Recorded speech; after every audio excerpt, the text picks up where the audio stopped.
اعوذ باللہ من الشیطان اللعین الرجیم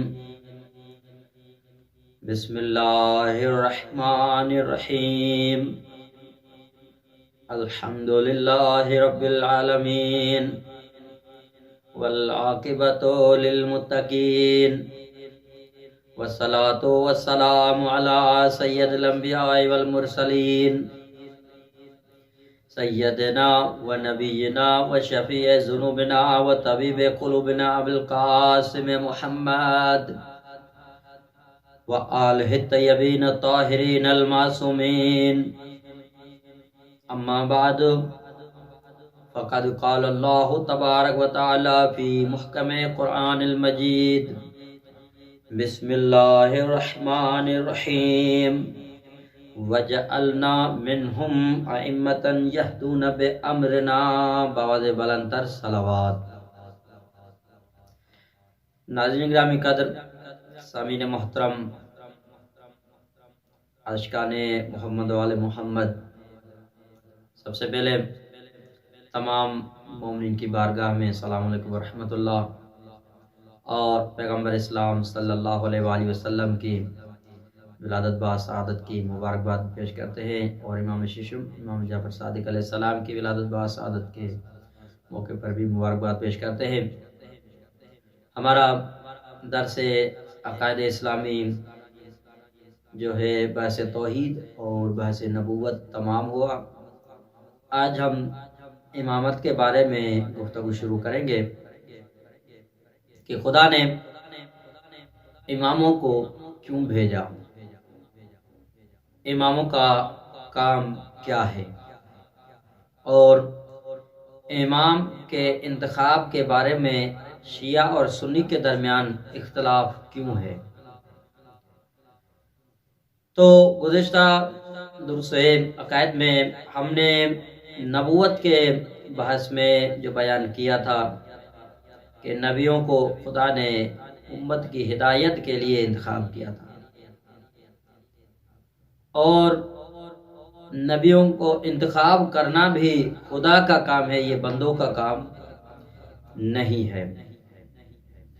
لہذا آج چونکہ امامت کے حوالے سے پہلی گفتگو ہے، پہلا درس ہے، انشاءاللہ آئندہ چند دروس میں بحث امامت کے حوالے سے چند مہم نکات جو آپ عزیزان کی بارگاہ میں پیش کریں گے۔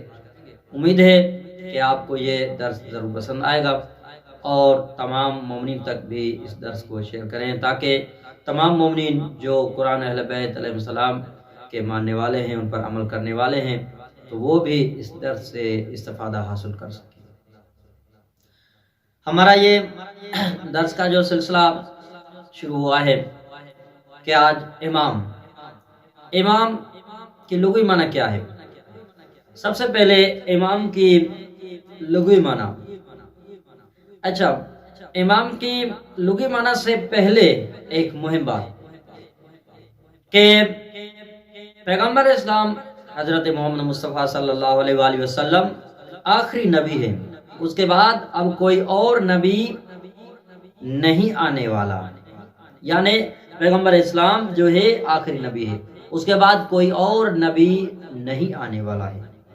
تو ناظرین محترم، نبی کے بعد اب امام کے انتخاب میں جو ہے دو طرح کے گروہ بنے، ایک گروہ جس کو شیعہ کہتے ہیں، دوسرا اہل سنت جسے کہتے ہیں۔ ان دونوں کے درمیان اختلاف پایا جاتا ہے امام کے انتخاب میں۔ اچھا، شیعہ کہتے ہیں کہ نبی پاک حضرت محمد مصطفیٰ صلی اللہ علیہ وآلہ وسلم نے خدا کے حکم سے اپنے بعد اپنے 12 جانشینوں کو انتخاب کر کے گئے تھے۔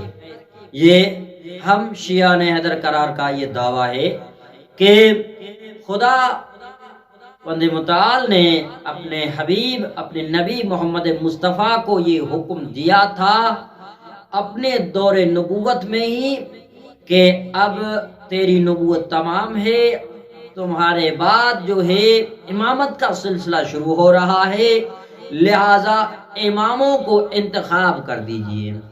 تو پیغمبر اسلام صلی اللہ علیہ وآلہ وسلم نے خدا کے حکم کے مطابق جو ہے امیر کائنات امیر المؤمنین علی بن ابی طالب علیہ السلام کو اپنی زندگی میں اپنے دور نبوت حیات میں مختلف مواقع پر تعارف کرایا تھا کہ لوگوں پہچانو اسے، یہ علی ہے، یہ میرے بعد تمہارا امام ہے، تمہارے لیے ہدایت کرنے والا ہے، یہ تمہاری رہبری کرنے والا ہے میرے بعد۔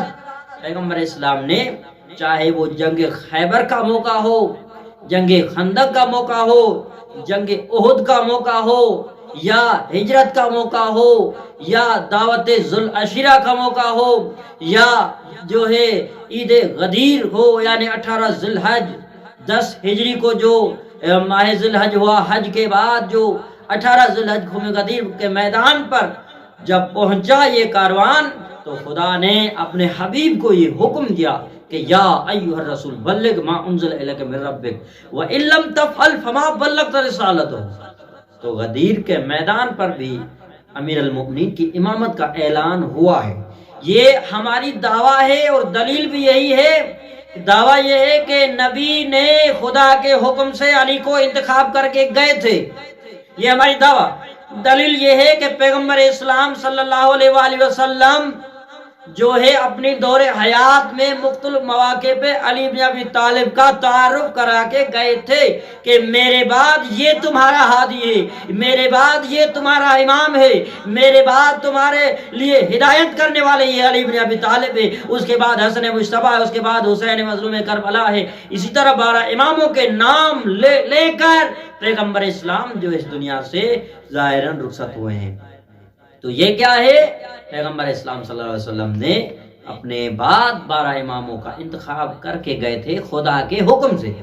یعنی پیغمبر کے بعد جو 2 گروہ بنے، ایک گروہ شیعوں کا، ہم نے کہا کہ خدا کے حکم سے نبی نے اماموں کو انتخاب کر کے گئے تھے، لیکن دوسرا گروہ جو وہ کہتا ہے کہ نبی آخری نبی حضرت محمد مصطفیٰ صلی اللہ علیہ وآلہ وسلم، اب نبی کے بعد پیغمبر اسلام صلی اللہ علیہ وآلہ وسلم کسی کو بھی اپنا جانشین انتخاب کر کے نہیں گئے تھے، بلکہ یہ کام امت پر چھوڑ دیا گیا تھا کہ امت جسے چاہے اسے اپنا ہادی قرار دے۔ یہ اہل تسنن کا نظریہ ہے، لیکن اہل تشیع کا نظریہ جو آپ کی بارگاہ میں پیش کیا کہ خدا کے حکم سے نبی نے اپنے بعد ائمہ معصومین کا 12 اماموں کا انتخاب کر کے گئے تھے، کیونکہ قرآن کہتا ہے انا ہدینا السبیل اما شاکر و اما کفورا۔ قرآن کہتا ہے ہدایت کرنا ہماری ذمہ داری ہے، قبول کرو یا رد کرو۔ جب ہدایت کی ذمہ داری خدا نے لے رکھی ہے تو ناظرین محترم یہ فیصلہ اب آپ کے ذہن پر ہے۔ آپ کو مثلا مثال لے لیجئے کہ بھائی میں کہوں کہ آج کا کھانا آپ کا میرے ذمہ ہے، تو بس میں نے جب آپ کے کھانے کا انتظام کر لیا، میں نے ذمہ لے لیا، تو انتظام بھی میں ہی کروں گا۔ آپ کو پریشان ہونے کی ضرورت نہیں ہے کہ ہم کیسے کھائیں، کیا چیز بنائیں، کیا چیز نہ بنائیں۔ آپ کو کوئی پریشانی کرنے کی ضرورت نہیں ہے، کیونکہ کھانے کھلانے کا ذمہ جب میں نے لے لیا ہے تو میرے اوپر بنتا ہے کہ میں کھانے کا کیا جو ہے بندوبست کرتا ہوں۔ تو اسی طرح ناظرین محترم جب فیصلہ آپ کیجئے، یہ دنیاوی معاملات ہوتے ہیں، جب خدا نے ہدایت کا ذمہ لے لیا ہے تو اب خدا پر ہے کہ خدا ہدایت کرنے کے لیے کس کو بھیجتا ہے، یہ خدا کی مرضی ہے، یہاں امت کو پریشان ہونے کی ضرورت نہیں ہے۔ یعنی یہ خدا کا کام ہے۔ جب خدا نے ہدایت کا ذمہ لے لیا تو خدا خود آپ ہادی ہے۔ اس کے بعد نبیوں کو ہادی قرار دے کر بھیجا، نبیوں کو خود خدا نے انتخاب کیا ہے۔ کتابوں کو توریت، انجیل، زبور، قرآن، ان کتابوں صحیفوں کو بھی ہادی قرار دیا، ان کو بھی خدا نے اپنی مرضی سے بھیجا۔ کعبے کو ہادی قرار دیا، تو کعبہ بھی اپنے حکم سے اپنے معصوم نبیوں کے ہاتھوں سے بنوایا گیا. تو جب ہدایت کا ذمہ لے لیا خدا نے تو ہدایت کے لیے انبیاء، ائمہ اور کتاب بھی خدا ہی بھیجے گا. تو ہماری بات جو ہے انشاءاللہ امید کرتے ہیں کہ واضح ہو گئی ہوگی کہ جو ہے ہدایت کا ذمہ خدا نے لے لیا. اب نبی کے بعد جب دو یہ گروہ بنے، ایک گروہ نے کہا کہ نہیں، پیغمبر اسلام صلی اللہ علیہ وآلہ وسلم نے اپنے بعد اپنے جانشینوں کا اعلان کر کے گئے تھے، لیکن دوسرا گروہ جو کہتا ہے نہیں، اعلان نہیں کر کے گئے تھے بلکہ ان کی جو ہے امت پر یہ کام چھوڑ کے گئے تھے کہ امت کی مرضی ہے جسے انتخاب کریں. بہرحال یہ ہر مکتب فکر کا یہ اپنا نظریہ ہے، کس کا نظریہ صحیح ہے کس کا نظریہ غلط ہے، یہ ہر شخص جو ہے اپنے مذہب پر چلے گا تو اپنا حساب کتاب خود ہی دے گا. تو اچھا آئیے امام کی معنی کو جانتے ہیں. امام کی معنی یہ ہے کہ پیشوا، رہبر. راغب اصفہانی جو لغت کا ماہر ہے اس نے لغت میں لکھا ہے کہ امام کی معنی یہ ہے کہ جس کی گفتار اور رفتار میں پیروی کی جائے اسے امام کہتے ہیں.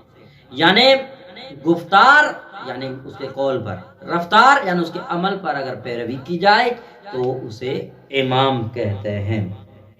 اور امام کی اہمیت یہ ہے کہ قرآن کہتا ہے وَيَوْمَ نَدْعُو كُلَّ أُنَاسٍ بِإِمَامِهِمْ. قرآن کہتا ہے قیامت کے دن ہم ہر شخص کو اس کے امام کے پیچھے بلائیں گے، امام کے ساتھ بلائیں گے. کبھی جو ہے خدا نے قرآن نے کسی اور کے لیے نہیں کہا ہے کہ ہم آپ کو فلاں کے ساتھ مشہور کریں گے، نہیں، صرف امام کے بارے میں کہا گیا ہے کہ امام کے ساتھ آپ کو اٹھایا جائے گا. تو قرآن نے جب یہ اعلان کر دیا کہ ہر شخص اس کے امام کے پیچھے اٹھایا جائے گا تو یعنی امام کی امامت یہاں لازم بنتی ہے. اہمیت اس سے اجاگر ہو رہی ہے کہ یعنی امام لازمی ہے. اچھا تو امام دو قسم کے قرآن کی نظر میں بتا رہا ہوں، قرآن کی نظر میں امام دو قسم کے ہیں. ایک جو کہتا ہے قرآن کہتا ہے وَجَعَلْنَا مِنْهُمْ أَئِمَّةً يَهْدُونَ بِأَمْرِنَا. قرآن کہتا ہے ہم نے قرار دیا ان میں سے ائمہ کو، اماموں کو، جو کہ ائمہ امام کی جمع ہے، ان پر اماموں کو قرار دیا یہدون بامرنا، جو ہمارے حکم کے مطابق جو ہے ہدایت کرتے ہیں. ایک امام یہ ہے یعنی خدا کے امر کی جو ہدایت کرے، ایک امام یہ ہے. دوسرا امام کا قسم جو ہے قرآن کہتا ہے وَجَعَلْنَا أَئِمَّةً يَدْعُونَ إِلَى النَّارِ. قرآن کہتا ہے کہ ہم نے قرار دیا ان پر ائمہ کو، اماموں کو، جو کیا کرتے ہیں یدعون إِلَى النَّارِ، جو جہنم کی طرف، آگ کی طرف وہ امام ان کو بلاتے ہیں. تو اب اس سے بات واضح ہو گئی قرآن کی نظر میں امام دو قسم کے ہیں. اگر آپ کو کوئی کسی پوچھے کہ امام کتنے قسم کے ہیں تو آپ کیا بتائیں گے؟ امام دو قسم کے ہیں. ایک امام وہ جو خدا کے امر کی ہدایت کرتے ہیں، خدا کے حکم کے مطابق ہدایت کرتے ہیں. دوسرے امام جو جہنم کی جانب دھکیلتے ہیں، بلاتے ہیں. یعنی جو امام جہنم کی جانب بلائیں گے تو وہ خدا کی جانب والے امام نہیں ہوں گے، وہ بندوں کے بنائے ہوئے امام ہوں گے. اچھا امام کے بارے میں آخری بات انشاءاللہ، اور کل پھر جو ہے امام کے بارے میں کل گفتگو دوسری میں بیان کریں گے. آج آخری گفتگو یہ ہے کہ شیعہ اور سنی کے نزدیک درمیان اختلاف کیا ہے امام. شیعہ کہتے ہیں کہ امام نبی کے تمام وظائف انجام دیتا ہے. یہ شیعہ کا موقف ہے. یعنی نبی کے بعد اب جب امام آیا ہے ہدایت کے لیے، امت کی رہنمائی کے لیے، انشاءاللہ آئندہ درس میں جو بیان کریں گے امام کا کام کیا ہے، لیکن امام جب ہدایت کرنے کے لیے آیا ہے، امام جو نبی کے تمام عمل انجام دیتا ہے، اس کے وظائف انجام دیتا ہے. امام اور نبی میں فرق صرف یہی ہے کہ امام پر وحی نازل نہیں ہوتی، نبی پر وحی نازل ہوتی ہے. تو ناظرین محترم، جب امام علیہ السلام کو اس کا کام یہ ہے کہ نبی کے تمام وظائف، یہ شیعہ کا موقف ہے کہ امام نبی کے تمام وظائف انجام دیتا ہے. نمبر دوسرا موقف شیعہ کا کہ جب امام نبی کے تمام وظائف انجام دیتا ہے تو نبی کی تمام صفات بھی امام کے پاس ہونی چاہیے. کون سی صفات؟ مثلا معصوم ہونا، علم لدنی ہونا، شجاعت ہونا. یہ انشاءاللہ خصوصیات امام کی بحث میں انشاءاللہ تیسرے درس میں بیان کریں گے. تو یعنی امام کیا ہو؟ معصوم ہو. کیوں کہ جب نبی معصوم ہے تو اس لیے امام بھی باید معصوم ہو. کیوں کہ نبی کے سارے امور انجام دیتا ہے، لہذا امام بھی معصوم ہو. تیسرا موقف امام کے بارے میں اہل تشیع کا کہ انتخاب امام کار خدا سے، یعنی امام کو انتخاب کرنا خدا کا کام ہے، یہ کسی اور کا کام نہیں ہے، بندوں کا کام نہیں ہے کہ وہ امام کو انتخاب کرے. یہ کام خدا کا ہے کہ خدا کی مرضی ہے، جسے چاہے انتخاب کرے، جسے چاہے نبوت کے لیے انتخاب کرے، جسے چاہے امامت و ولایت کے لیے انتخاب کرے. یہ خدا کی مرضی ہے. تو کیا ہے؟ امام کا کام کیا ہے؟ جو ہے خدا بندوں کی ہدایت کا امام. تو انتخاب امام یعنی شیعوں کے نزدیک تین موقف کہ پہلا کہ امام نبی کے تمام وظائف انجام دیتا ہے، لہٰذا امام کو بھی تمام نبی کی صفات ہونی چاہیے سوائے وحی کے. اور تیسرا امام کا انتخاب کرنا کیا کس کا کام ہے؟ بندوں کا نہیں، بندوں کا نہیں بلکہ خدا کا کام. اہل تشیع کا نظریہ کیا ہے کہ انتخاب امام صرف حکومت کرنے کے لیے آتا ہے. اہل تسنن اہل سنت کا جو نظریہ ہے امام کے بارے میں کہ امام کا کام صرف اور صرف حکومت کرنا ہوتا ہے، لہذا دوسرا موقف جو اہل تسنن کا ہے کہ امام کے لیے لازم نہیں ہے کہ وہ مخصوص صفات رکھے.